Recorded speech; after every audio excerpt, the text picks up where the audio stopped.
어떤 사람이 나한테 실수를 했어요. 직장 상사가 나한테 역같이 굴어. 친구가 나를 무시해. 부모님이 뭐 하는 것마다 반대를 해요. 그 순간에는 너무 열받고 억울하고 눈물 나고 때려주고 싶고 의절하고 싶지만 드라마에서 악역도 그렇게 악해지기까지는 뭔가 사건이나 트라우마 같은 게 있잖아요. 다 각자마다 사연이 있죠. 그게 옳든 그르든 어쨌든 나름의 스토리가 있어요. 오은영 박사님이 하시는 프로그램들 보면 그 제목이 생각이 안 나는데 금쪽이랑 뭐 부부 갈등 같은 걸 다루는 뭐 인스타 릴스나 유튜브 쇼츠에 많이 나오더라고요. 특히 자극적인 장면만 편집을 해서 그런 짧은 영상들만 보면 와, 쟤 진짜 쓰레기네. 어떻게 저렇게 말할 수가 있지? 막 이러고 댓글도 욕 한 바가지 먹고. 그런데 정말 재밌는 게 뭔지 아세요? 그 영상을 풀 버전을 보면 댓글 반응이 쇼츠 봤을 때랑 정반대인 경우가 많아요. 그러니까 왜 그렇게 행동할 수밖에 없었는지가 전체적인 스토리상 이해가 되기 때문에 동정을 하게 되고 마음이 가는 거죠. 뭐 예를 들면은 여자가 못됐다고 했다가 알고 보니까 남자가 못된 거구나. 혹은 둘 다 그럴 만한 상처가 있었구나. 이렇게 되기도 하고, 이 관점을 남이나 관계가 아니라 나에게 초점을 맞춰서 내가 처한 상황이나 상처들, 또 고민들, 그런 것들도 내가 너무 일희일비하거나 스스로 막 결론을 지어. 이건 잘못된 일이니까 이건 고쳐야 돼. 그건 쇼츠랑 똑같은 겁니다.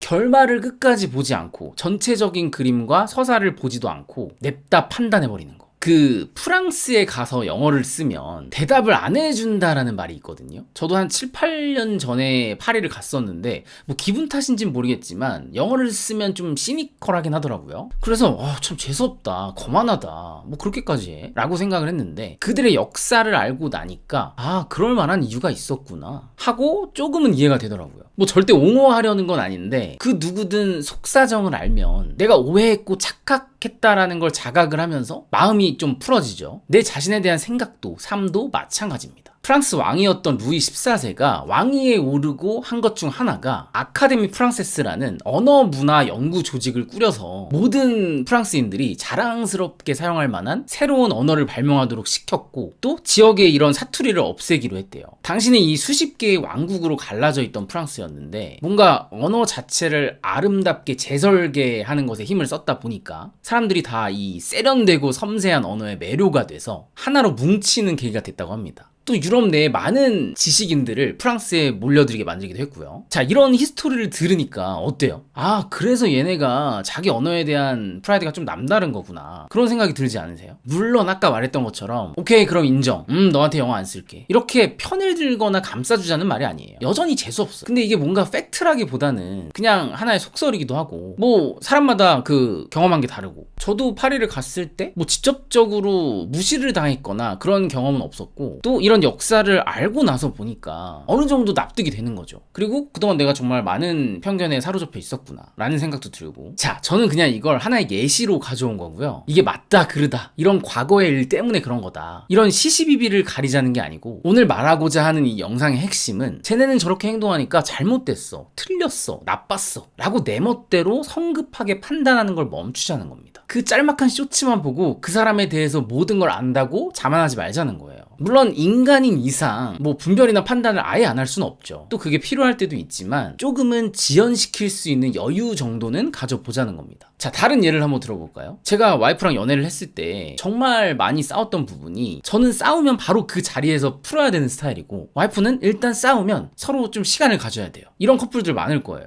이게 처음에는 이해가 안 가는 거예요. 너 지금 회피하는 거야? 심지어 나는 대화로 풀고 싶은데 자꾸만 딴 얘기를 하고 어물쩍 넘어가려고만 하니까 그럼 이제 개빡치는 거지. 근데 연애를 오래 하고 이제 결혼도 하다 보니까 그 이유에 대해서 제가 알게 되잖아요. 듣자 하니 이 화나는 상태에서 서로 얘기를 하게 되면 아무리 침착하려고 해도 생각과는 다른 말이 나올 수도 있고 그래서 서로 오해를 하거나 상처가 될 수도 있고 또 시간을 가지면은 이게 어느 정도 정리가 되니까 좀 더 차분하게 풀어낼 수 있지 않나, 뭐 이렇게 생각을 했던 거죠. 이런 속사정을 알고 나면 납득이 되잖아요. 이 친구가 이 친구라는 말 안 좋아하는데 제가 이 친구야 라고 말하면은 되게 싫어하더라고. 내가 네 친구냐? 이러면서 지는 야라고 하면서. 어쨌든 와이프가 어떻게 보면 저를 배려한 거죠. 내가 더 기분이 상하지 않도록 하기 위해서. 그리고 소중한 이 우리의 데이트를 망치고 싶지 않으니까 일단 좀 그 상황 자체를 나중으로 미루는 거라고 말을 하더라고요. 그래서 이렇게 이런 행동 자체가 아니라 그 행동의 이면에 숨겨져 있던 이유, 이 친구의 와이프의 그 의도를 아니까 내가 뭐 완벽하게 이해가 된다, 공감이 된다 라기보다는 조금 마음이 풀어지는 거예요. 같은 일이 반복돼도 아 얘가 이래서 지금 이렇게 말하는 거구나, 그래서 이렇게 행동하는 거구나. 또 반대로 제 와이프도 제 성향이나 상황을 아니까 예전처럼 아예 묵묵부답으로 일관을 하는 게 아니고 그냥 그럼 개빡치기 때문에 그래도 나름 조금 풀어주려고 노력을 하더라고요. 이거는 내가 미안하고 그런데 나도 속상해서 그런 거니까 우리 일단 영화 재밌게 보고 이따가 또 얘기하면 안 될까? 뭐 이런 식으로 저의 이야기를 쓸데없이 길게 했지만 여느 커플이나 뭐 부부, 부모와 자녀 관계, 친구 관계도 다 마찬가지일 겁니다. 서로 너무 상극이고 안 맞고 막 서운해해도 그 내막에 숨겨진 이야기를 들으면 어느 정도는 이해가 되고 공감이 갈 때도 있고 심지어 나를 되돌아보게 되기도 하고. 자 여러분, 그러니까 제 말은 남도 그럴 만한 사정이 있겠지 하고 넘겨라, 좀 관대해져라, 이해해줘라, 참아라, 이런 말이 아니에요. 사실 우리는 누구나 그렇듯이 내가 항상 최우선 순위일 수밖에 없고 우리가 어떻게 모든 사람들의 비위를 맞출 수가 있겠어요. 내부 사정을 다 알 수도 없고. 다만 판단을 내 멋대로 지레 짐작하고 선입관을 갖는 것을 잠깐은 유보시킬 수 있다는 거. 분명 살다 보면은 판단을 내려야 하는 경우도 있죠. 어떤 사람을 멀리해야 되고 어떤 환경에서 벗어나야 되는지 필요합니다. 하지만 그조차도 나에게 뭐가 가장 좋은 것인가, 무엇이 건강한 방향인가, 이거를 캐치해내려면 성급히 결정을 내리지 않는 태도가 필요합니다. 때로는 지연은 변명이 아니라 해안일 수 있어요. 넓게 보는 안목을 갖는 거죠. 그래, 좀 더 지켜보자. 뭐 그 사람한테도 뭔가 사정이 있겠지. 지금 너무 일이 잘 안 풀리는데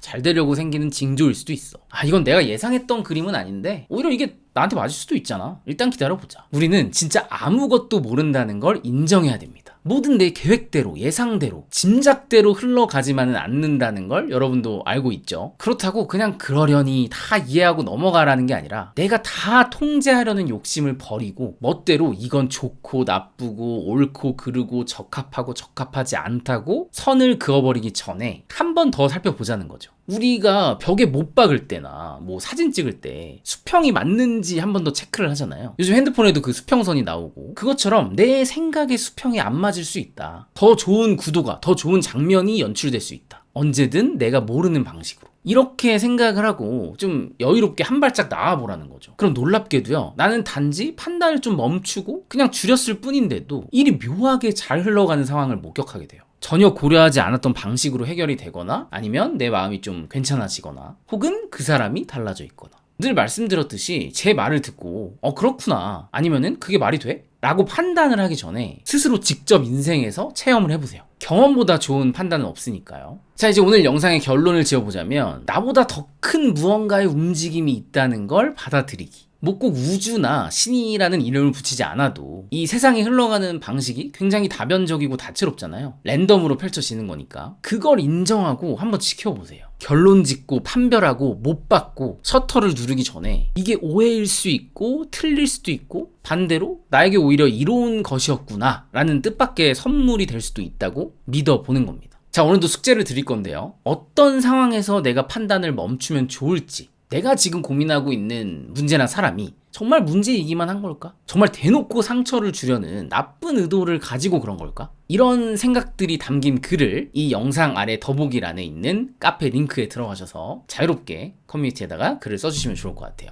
더불어서 판단을 멈추고 생각도 좀 덜하고 보다 편안하게 살 수 있는 방법을 담은 제 무료 전자책도 이 댓글 링크로 전달해 드리고 있으니까요. 꼭 다운받으셔서 편안한 당신을 마주하게 되길 바랍니다. 여러분, 바로 사진을 찍기 전에 한 번만 더 큰 그림을 보고 구도를 더 넓혀서 보고 그때 셔터를 눌러도 절대 늦지 않습니다. 급하게 막 찍으면 여자친구한테 혼나. 모든 판단이 줄어들면 기회는 늘어나니까요.